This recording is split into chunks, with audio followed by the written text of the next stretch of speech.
Hey folks, it's Sam, and I'm here with my friend and excellent astrologer Alexis Cox of Radha Home Yoga, and we're going to be talking about the Mars Ketu conjunction that is happening right now in Scorpio. We have the chart here that we're going to be looking at here, you can see, and we also have, this is after the recent solar eclipse in Scorpio, and Alexis is going to be talking about the awesome stuff that she's been posting. I actually saw her post here that she just made on Facebook, and we're going to talk about those things and a bunch of other stuff. So welcome, Alexis. How you doing? Good. Thanks for having me, Sam. Indeed. I'm holding up in this heat. And she's in Hawaii. Is it hot there right now? It's average warmth. Yeah, it's not particularly. It's more the Scorpio heat I was referencing. Okay, here in San Diego, we're getting the inclement weather. We definitely need some rain here in California, and we're getting quite a lot of it. But so we're seeing some pretty intense weather right now all around with this, with this Scorpio Mars Ketu Sun Scorpio energy.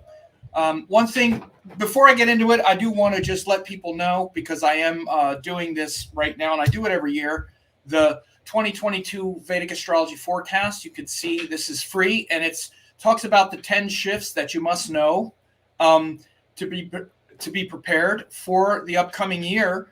And one of the big things is we have a big shift of Jupiter moving into Pisces in 2022, and for all 12 signs, I go over that as well. So it's not just that you'll learn these 10 shifts, but for everyone, you're going to learn what Jupiter in Pisces is going to mean for you. Very, important opening for us all. Of course, Jupiter is the ruler of Pisces, so it's a great mystical connection for us all. And I also just went back and looked, because I do these every year, and you can see this was last year's. Be prepared in 2021, and wouldn't you know, one of the big shifts I had is this one.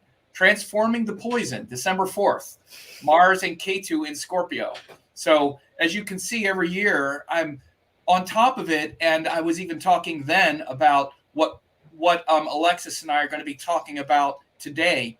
So it's really good to get an idea of what's coming up for you. So go ahead and register for that 2022 forecast. It's free, and you'll have a good, way to have your bearing on the year ahead. So with that, Alexis, take us away and explain what you've been talking about with this Mars Ketu.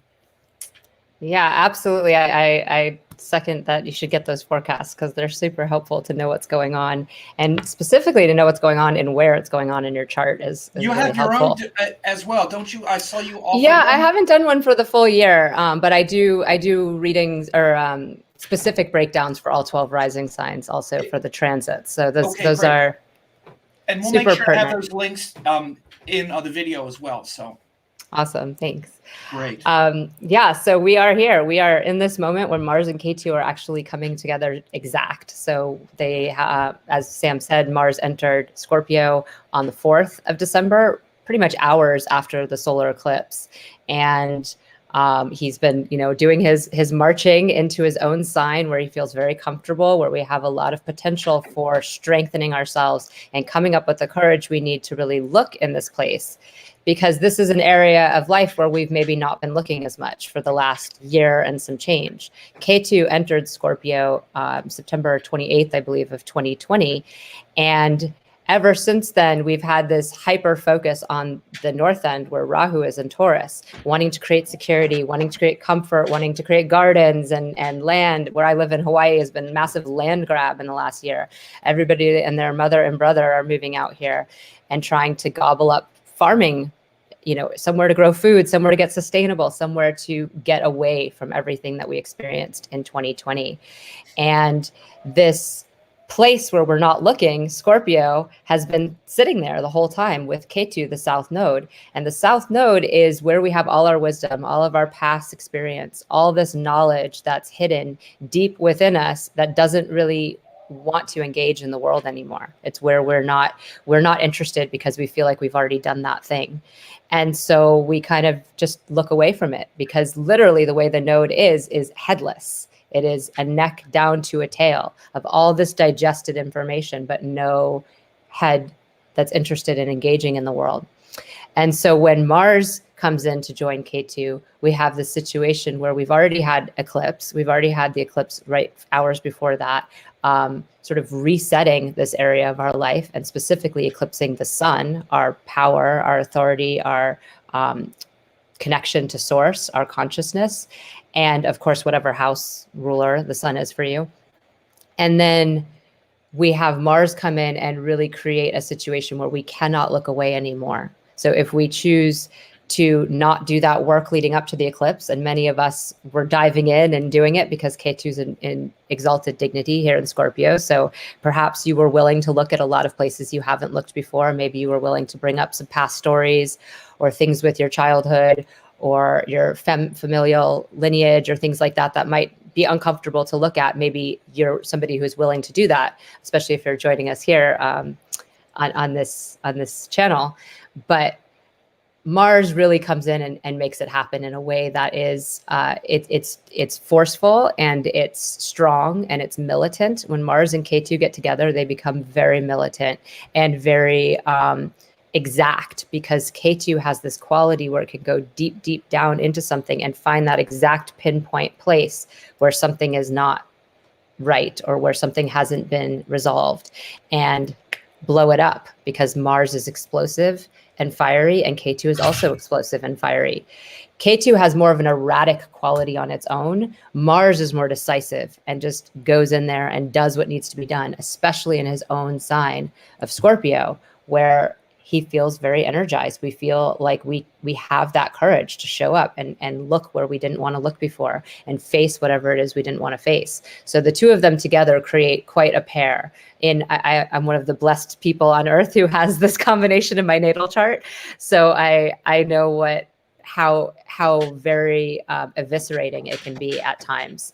It is definitely a surgical alignment. When you see Mars and Ketu together, you see things like surgery come up. You see this quality of warfare that is so specific and so exact and precise that things get done and things are dealt with. So it's powerful for us on many levels. We have a lot of capacity to bring things up from underneath the surface, which is what Scorpio is. Scorpio is that watery realm where we hold our secrets, we hold our shadows, we hold our emotions in a fiery way. And a lot of times we think of Scorpio people as being the drama of the world, and they can be very dramatic. It's a place where the constant awareness of all that is not right, that is not peaceful, that is not comfortable, that is not easy, is sitting there. And there's fear that is often more exaggerated than it needs to be in this particular realm. And so when we have Ketu here, we have a chance to really go down deep, drill into that place, and bring up what we've been afraid to look at. So this is a moment in time that is profound for us individually, socially, and maybe even geologically in some ways. Yeah.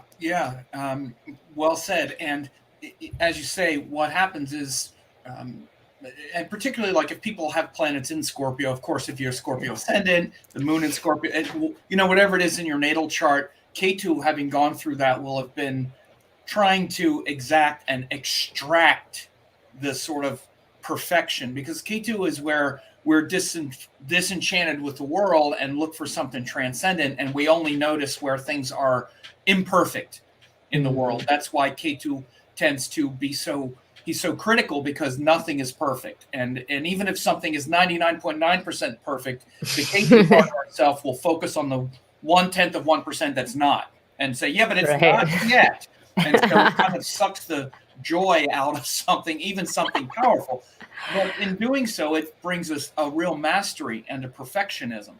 And so, and in Scorpio, again, it's also the place where we're trying to go deeply into something, and the power of Scorpio is in the depths, and the weakness in Scorpio is on the kind of surface, because then then it just turns into like a lot of triggering, as you said, because then that thing that wants to go deep and solve that deep mystery is now just on the surface, and it's just getting kind of dispersed everywhere. where it wants to go deep. So Mars going in also, it doesn't just give it actually, Mars is ready to confront things, like you said, but it's not just like, it's like if we haven't been paying attention, again, Mars goes in and says, well, Mars is always paying attention to something that's not right. Wherever he is, he's saying, what's wrong here? Because he does the same thing, but much more actively. Right. Whereas Ketu is more of kind of implosive, and where we almost don't want to look at it because all we notice is what's imperfect. So this is why Ketu turns away, because even looking at something that's beautiful, that 1% is going to haunt us with Ketu. So this is why we tend to want to look away from it with Ketu, because we're only going to feel what's uncomfortable. Mars goes in and is almost dying to find something uncomfortable so we can explode it and mess it up. Explode on it. Yeah. To confront it. So where they both kind of see the same thing. That's why they're both, they say Ketu is like Mars, but it's kind of like the internal implosive part of Mars. Mars is like the Mars part of Mars. Right. Like, oh, this 1% isn't right. Okay. Bam. Mars also lacks the wisdom. Like Ketu is kind of old, it's our old stuff. And Mars is the young buck, or army person just coming in and blowing stuff up without thinking about the consequences of it. Mars is really like the young, it's literally Kartikeya, Kuja, the young son of Shiva with the mental innocence. So Mars has that innocent, fiery quality to being like, oh, this isn't right, bam, and kind of go. That's why it needs to be disciplined. So what happens is Mars brings that discipline to get in there after we blow things up a few times. Then we learn, oh, that's not the best way to do it. I need to channel that energy and literally marshal that energy into precise things that actually make me strong. And it's also Scorpio because it's the emotional quality of Mars. It's that reflective emotional quality. And you do a great job explaining those things. So the difference between like Mars ruled Aries or Mars ruled Scorpio, how do you see that playing out with Mars Ketu both in Scorpio and that feeling? Well, it's absolutely a much more, internalized experience. Mars in Aries is the external warrior that's going out and fighting the physical battle that Kartikeya might fight. Whereas Mars in Scorpio is an internal fight. It's a battle where we're really facing our own shadows and our own demons. And I think it's worthy of saying that Mars is where we want to strengthen ourselves. So whether it's in Aries and we're strengthening our physical body for warfare or fighting an actual enemy like Ram in the Ramayana, or whether we're going to be doing this internal work, it's about strengthening ourselves. It's about developing our own courage. All too often what happens is we use it against other people in anger or trying to discipline somebody else. But what Mars is about is this repeated action of strengthening ourselves through showing up in the same way again and again and again, which is what discipline is. And once we do that, we're able to go places that we haven't been, or where we're not feeling our best, or where we're scared, with a greater sense of courage just by having developed that skill, just by having developed that work. And the internal emotional part of us is the part of us that's the hardest to do that with. It's much easier to do push-ups every day or do some kind of strength exercises. It's much harder to develop that kind of character and strength and courage to go inside and look at things, especially because so much of the trauma and drama we know, we don't even know. We don't even have a whole lot of true understanding around it, whether it happened in childhood or whether it's passed down from our parents, or there's so much lineage and so much context around all of the stuff in the realm of Scorpio. It's so hidden, it's so secretive that it's hard for us to even pinpoint what it is that we're fighting or what it is that we're supposed to be strengthening. So in the deepest sense, Mars is really bringing out that emotional turmoil and helping us strengthen those emotional responses to things, huh? And accept that we're not in control, right? Because it's the natural 8th house. Accept that we'll never have that control. So, Ketu, Mars has a sense of wanting to control, and so does Scorpio. There's a part where our sense of being out of control and feeling that fear makes us lash out or try to control others. There's definitely certain planets that operate in Scorpio in that way. The relational planets can be quite controlling in that sign. But Ketu, having this disenchanted, like uncaring quality and being willing to go down so deep and look at things, not look at things, but force us to look at what's wrong, as we've said, can really allow that part of us that wasn't even able to know where that drama came from or where that pain came from, to look at it, and with Mars coming in to fight it. So it's a warrior capacity that we have with Mars and Scorpio that is really allowing us to do some deep emotional work if we let it, if we allow ourselves to go there. And I think it's correct to say that Ketu does look at things, but he looked at when we're internalized, though he doesn't look at the external things. He Right. recoils in disgust from the outer world, because Rahu is fascinated with the outer world and doesn't look inward and Ketu is disgusted with the outer world but looks deeply within. In fact, it's the most internal force of all. It's the real moksha karaka is Ketu, more than any other. We could say Saturn and Jupiter. No. The real moksha karaka is Ketu, more than any other, because his only desire is inward. Everything outward is disgusting, really, to Ketu in that context, because he only sees where it's not that one thing, and there's only one thing, and nothing out here is it. And so this is why when we can turn inward, and when Ketu is really prominent, wherever Ketu is, we can really turn inward. But what it does is it turns away from the outward expression of it. So again, it feels like externally in the world, we wind up neglecting it and not looking at it, because we're not looking at it externally, or the people involved or the planets involved. We don't want to look at it because it's just disgusting. But it reveals the internal gaze. So again, this is also why Ketu is so powerful in Scorpio, because the internal gaze, and especially seeing through the emotional, where we can get so lost in that, Ketu is like, really channels that emotional drama and just focuses inward. And Ketu and Scorpio is that internal, that fixed internal, that fixed watery nature, which is also very stable. Stubborn, so it really stabilizes that look.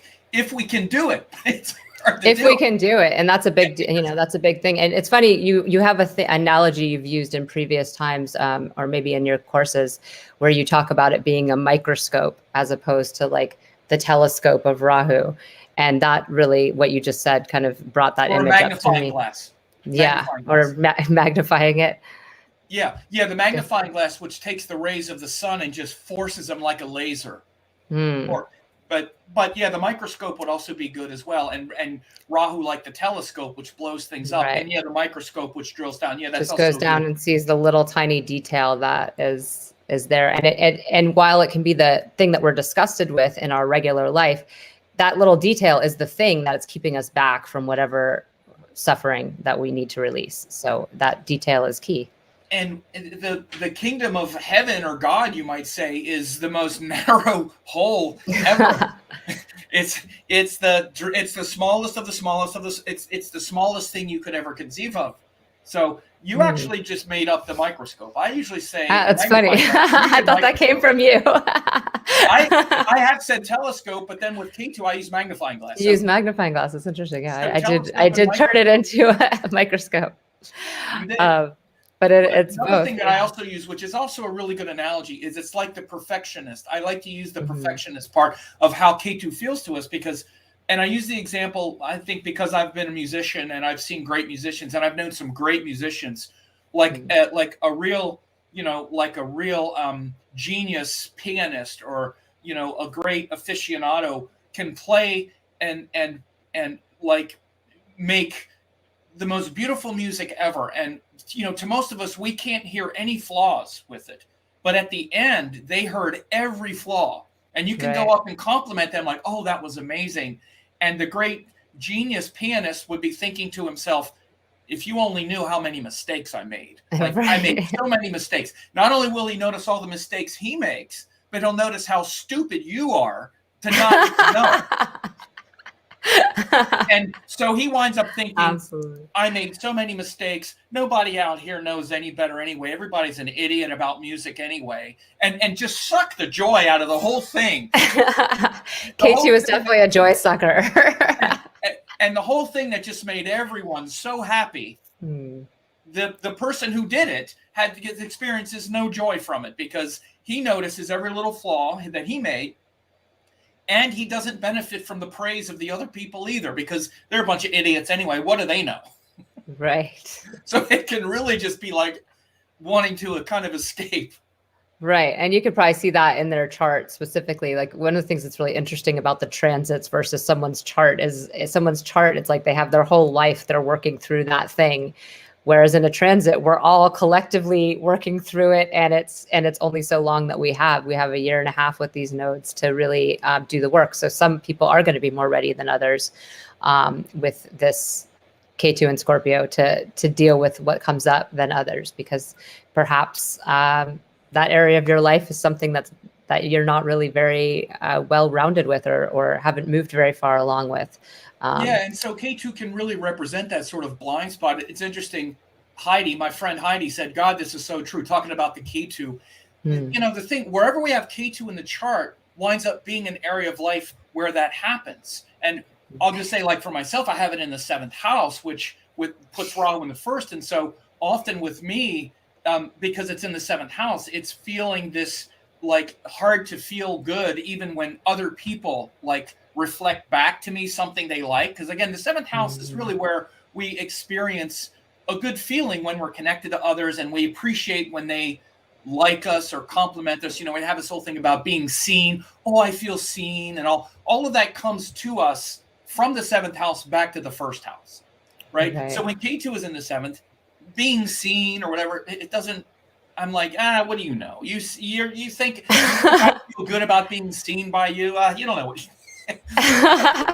It's kind of like even the joy of being seen by others is like, and if it's in the 1st house, for example, it's almost like all you want is to be seen, and no matter how someone sees you, the Ketu in the 1st is like, again, but it's also like, but you don't know what's really. You're not seeing me. I'm so imperfect. So it's kind of like, that's if funny. you only knew how many flaws you're not seeing.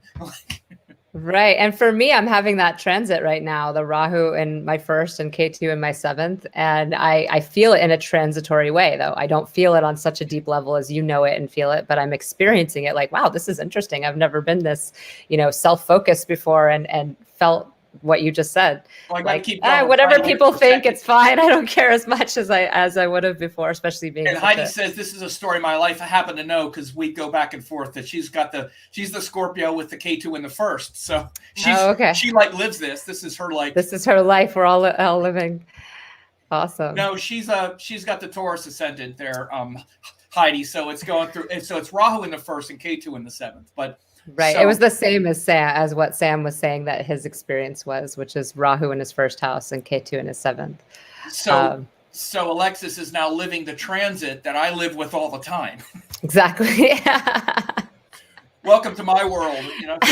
It's great. I mean, it's a great place to visit because I've overcompromising in my life. So it's been a wonderful transit to really help me. The benefit of the nodes is that what it is when the Rahu is in the 1st is that you actually, and again, it can, when we're younger, the nodal axis, the extremes of the nodal axis creates this false choice that I can't have this thing and this thing at the same time. So when it's Rahu in the 1st, Ketu in the 7th, it means I can't define myself at all by if anyone tries to define me at all, which is Ketu in the 7th. So we're like very militant where Rahu is against wherever Ketu is.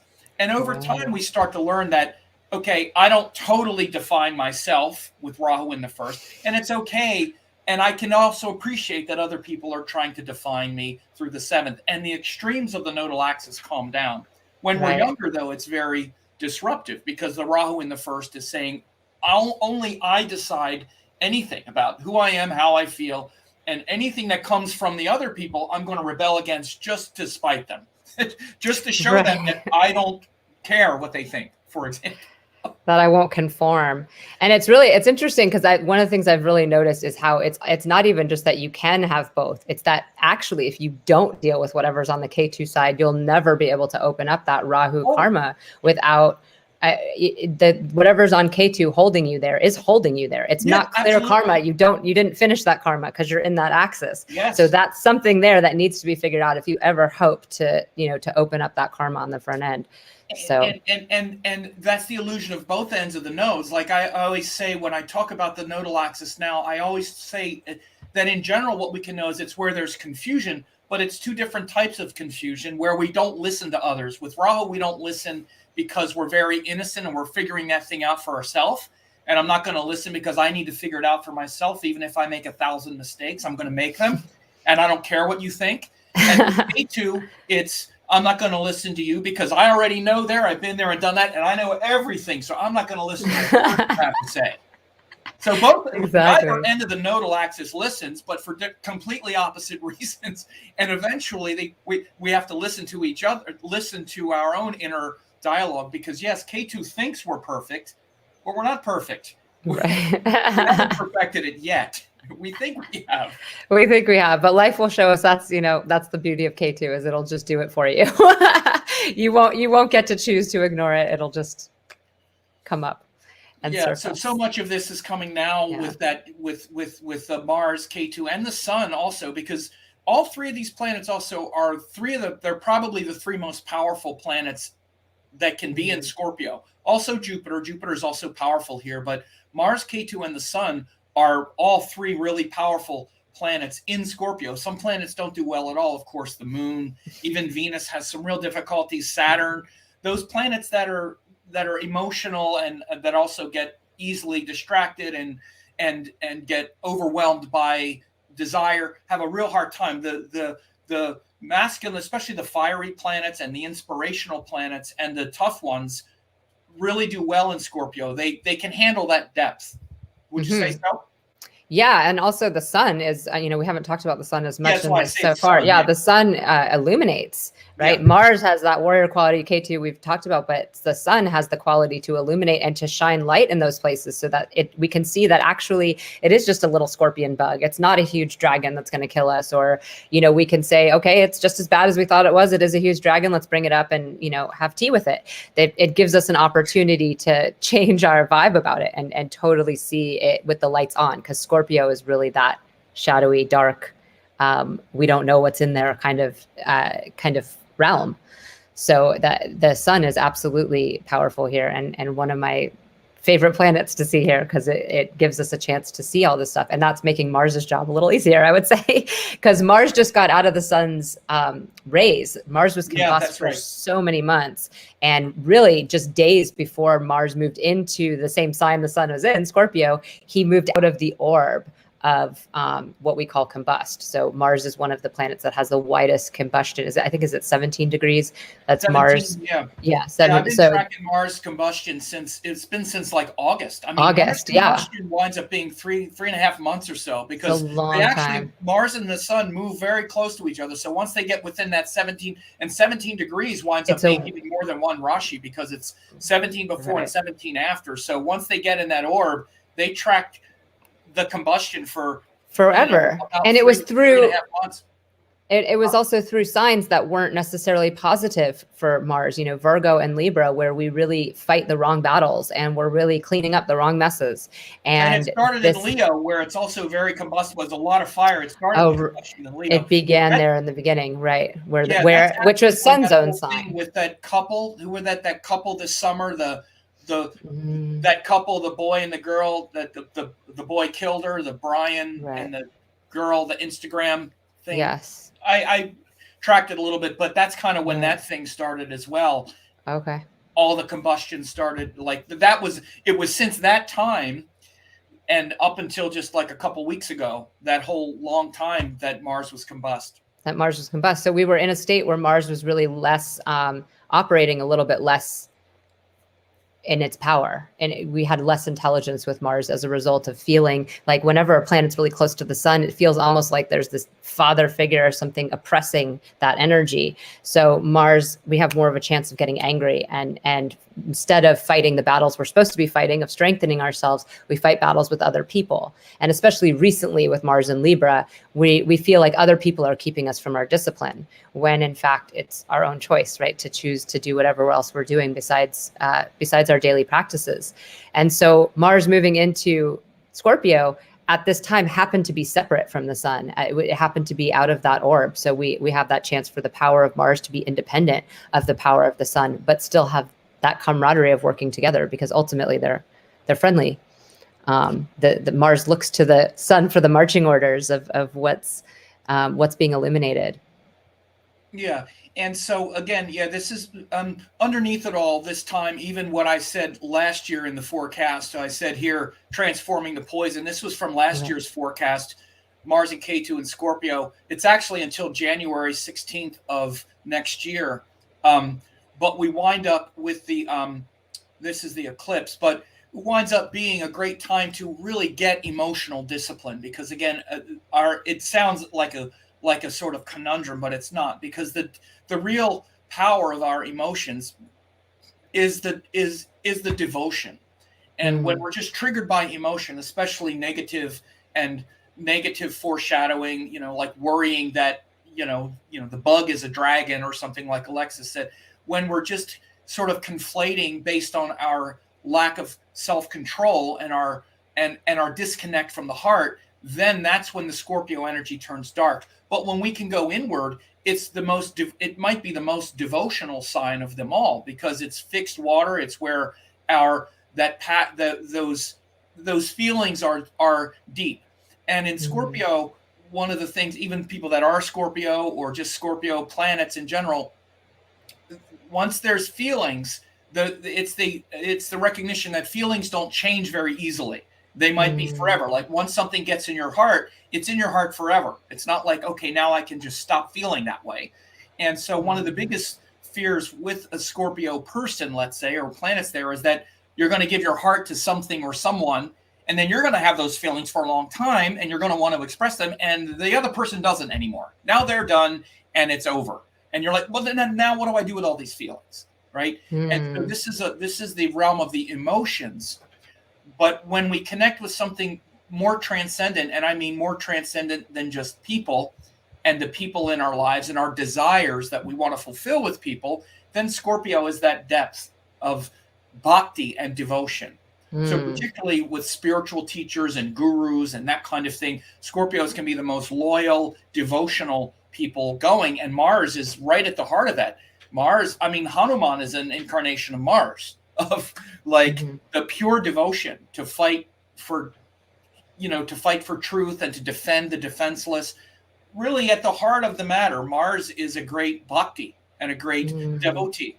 The general of the army, Lord Shiva's son, was the innocent mind to still believe in righteousness and to be devoted to the truth, to be devoted to his father, and etc. If you want to use the symbology of the Indian pantheon. But you can also really look at Hanuman as like one of the most overlooked and sincere and pure emanations of Mars. And that star in particular, where Ketu is right now, Anuradha. and Mars and Anuradha is that. I mean, because Radha is obviously the depiction of devotion that is beloved by many bhaktas. It's that idea that we don't know what's going to happen from the results of our actions, because Mars has a willful nature. But whatever happens, if we're aligned with love and we're doing it from that place of devotion, then it will unfold. We lose the part of us that's trying to get somewhere or get something from this situation, and we surrender into the not knowing, but just aligning with love and devotion. Absolutely. Scorpios can be some of the most compassionate people too, because they really dive into that area of, they feel it. They feel the pain, the trauma, the suffering, all that stuff. And so they feel empathy for others, which is the spiritual practice. Spiritual practice is not just, overriding people with your philosophies that that say, oh, it'll be okay if you just remember it's an illusion, and that didn't really happen to you. To the heart, that devotion is the key to I think as much or more than any other sign, Scorpio needs to have proper devotion to good teachings, because they're going to be devoted to something. So this is the devotional quality is there in all the water signs, and they need to have the right devotion. I mean, to be devoted to the right thing. That's why Which is hard, right? Because their ruling planet is debilitated in the 9th. So it's hard for them sometimes to be devoted to the right teachings. And what I'm saying, though, is that they're going to be devoted to something, but maybe they're devoted to, again, things like a conspiracy or this kind of thing, or this dark. They're devoted to something. They understand they're always going to be devoted to something. So they have to find devotion to something that's pure and sattvic. Like you said, the 9th Lord, the 9th house, their ninth lord is the moon. This is why it's the most pure, and it necessitates the most pure spiritual teaching.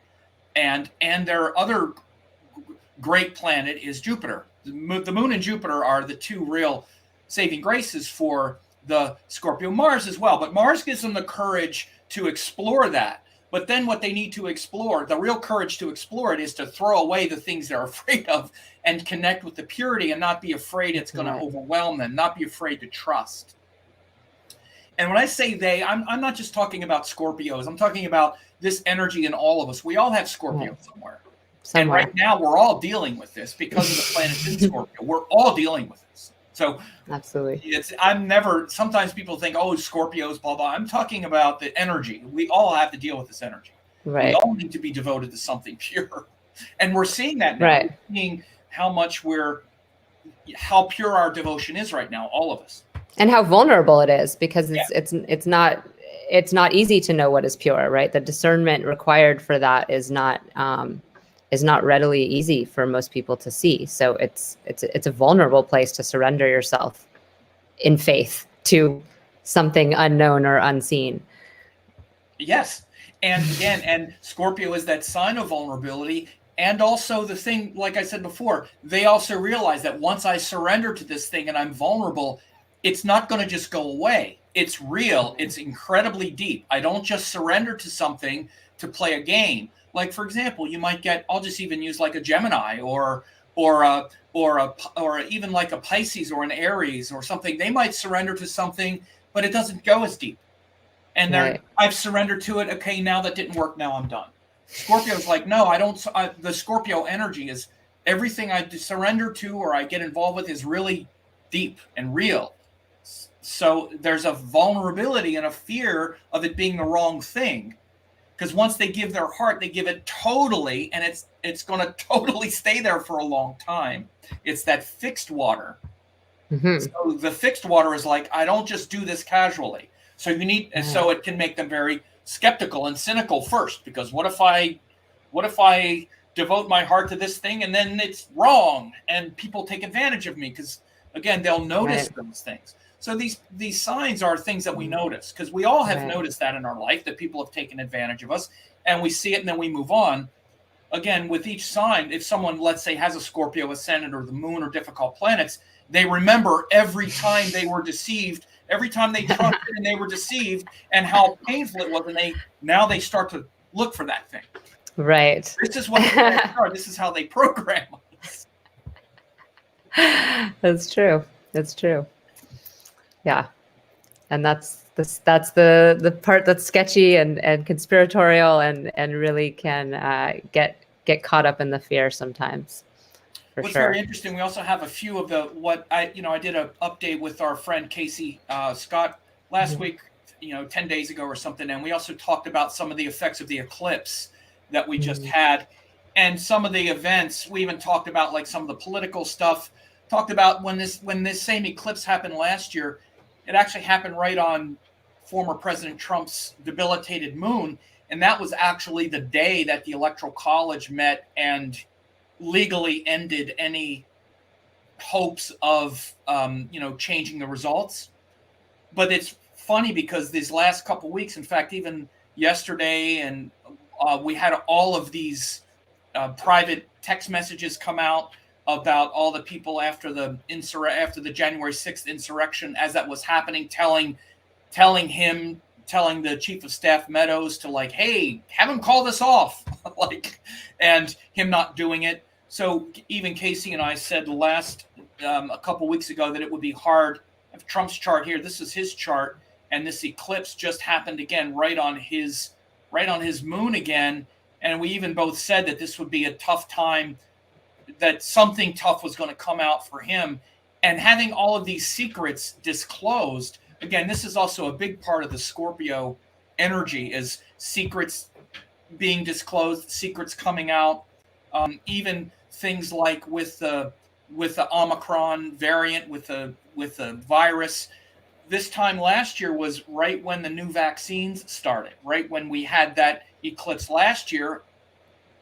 The same eclipse that happened last year was when they started giving vaccines, like in US and Canada that same day. Now we're seeing a kind of revisiting of that whole issue where now we have this new variant coming out, and this COVID and vaccines and treatments are back in the news again. And again, all of this also brings up the dark kind of conspiratorial, what do we believe stuff. It's all that kind of Scorpio, again, hidden energies coming out, things sort of blowing up. Any comments on that, or any other? Yeah, I mean, events, Alexis, you said it well. Yeah, it's all the stuff that's coming up out of the recesses, and we've had a lot of geological events as well. For me personally, I have the memory of when Mars and Ketu came together in Capricorn, and that was like what initiated the lava flow of where I lived. Lava came out of the ground the day Mars moved in to join Ketu. And of course, that was Capricorn, of Earth sign. So for this transit last year and this, both eclipses, or both times that I've seen this coming together, I've been kind of looking at this sort of fire and water element, because of course Capricorn is ground and earth, and this is more watery. And we did last year actually have right on the solstice when Jupiter and Saturn were conjunct together, but it was right after this eclipse. We had the lava come up through the water table in our caldera here on the Big Island. This year we've had a lot of storms. It's been everywhere, not just Hawaii. Obviously, we had our own set of storms and a blizzard on the Mana, and really intense winds where most of the island was without power, and the other islands as well were affected even more, I think, with flooding. And then we see that the mainland also had quite a lot of storms. From California all the way across to the Midwest, where there was 30 tornadoes, I think, in storms, one day or something, and so many people, and like 90 people died. And they're even sort of forecasting more really heavy wind for Kentucky and some of that area now, and discussing how this is really uncommon for this time of year. Normally, it's more of a February to June storm season for especially those more northern areas. The southern areas, like Florida, might get storms this time, but it's not as common for those northern areas. And it has to do with the excessive heat. And that's some of what we're dealing with here in Scorpio. There's excessive heat and water. And all three, both Mars, Ketu, and the Sun, are hot, and Scorpio is water. And just in case people missed it, I remember, but Alexis said it quickly. She said the last time Mars and Ketu came together in Capricorn was when they had all the lava and all the volcanic eruptions in Hawaii. And it was literally, I mean, I was following it very closely because I lived here and had to evacuate, but it was very much exactly that timeline. Like, I remember how long Mars and Ketu were together. As soon as it left Capricorn, the lava stopped flowing. Yeah. And so it's very Capricorn, which is the earth, and it's the fire coming up out of the earth. Exactly. That Ketu drilling down deep and Mars exploding it. And so here I've been looking for what kind of watery explosives, I'm not a geologist or somebody who knows that much about geology at all. But just, what are we going to have some geysers coming from under the water? What's this going to look like? And so the storms have been an interesting variation on that, the thunder, the flooding, the heat that's bringing it up. All of that is part of this too. So the astrology isn't just our social world or our personal world, but it's also our landscape, and it shows us what's happening on Earth. Yeah, and I was pretty I could tell that we were going to especially see I look at the obviously the geological condition, the weather and stuff like that too, but I also really look a lot into the social stuff that's going on, like we hear in the news and whatnot. And I had a feeling we would see some real secrets and disclosures come out, especially around what was going on with the previous administration, mainly because of Trump's chart, because it's got the moon right here, and this is that eclipse. You don't get eclipse. I mean, these are once in a lifetime events not once in a lifetime, but the nodes are going to come around every 9 years and maybe get close. So when you get eclipses in planets, especially if they're difficult planets, like a debilitated planet getting eclipsed, right, that's intense. You're going to feel. And it was his ruling planet, right? He's a Leo rising, so it's a Leo rising. His ruling planet was And so again, that eclipse that we just had this was the eclipse chart, and you can see it's in Jeshta. It's still right on his moon. Last year, again, this was the day, the eclipse that happened last year was the day that the Electoral College met. And literally all the machinations behind the scenes of trying to get electors to change or blah, blah, all of that was ended on that day last year. And again, and then this year what happens is all the aftermath of what happened with January 6th and all of these text messages coming out where even his son, Don Jr. is telling Mark Meadows, his chief of staff, hey, have him stop this, call this off. And he doesn't do it for like 3 hours. And all these Fox News hosts like Sean Hannity and Laura Ingraham, all of these Fox News hosts who later came out and said, oh, what was the big deal about January 6th? What?